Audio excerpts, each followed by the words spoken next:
Hey friends, Joe here, out for a walk on a rainy day in beautiful town of Perth, Ontario, Canada. I've been asked which character in Last Call, available on Amazon, has the most emotional impact to me. And you know, it's a tough question. I like to have lots of characters involved, and I know that each one of the characters in this book are impactful in their own way because they all represent a different spot on the road to recovery and the struggle with mental illness. You know, I know that it's hard to know which one impacts me the most, but I kind of like to think about a character in the book called Gustav Kaminsky.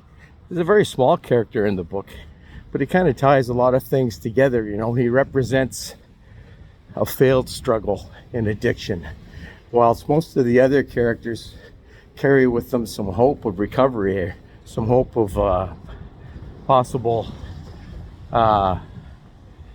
redemption.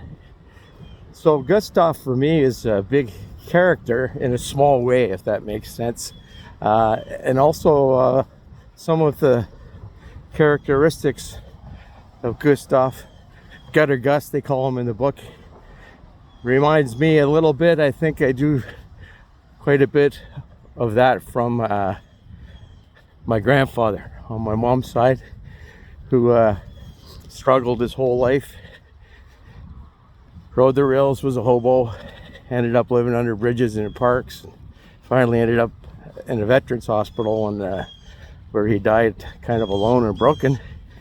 But there's two ends of the spectrum of addiction. Not everybody gets out of addiction alive. In fact, most people don't. Most families are shattered forever. So I think that Gustav for me has a lot of impact. I'll have to think a bit more about some of the other ones. They're all different, good in different ways for me. Just walking through my great little town of Perth. Hope you guys have a great day. Thanks for the questions. They get me thinking about things I'm not sure I was even thinking about when I wrote. Love you all. Have a great day. Signing off.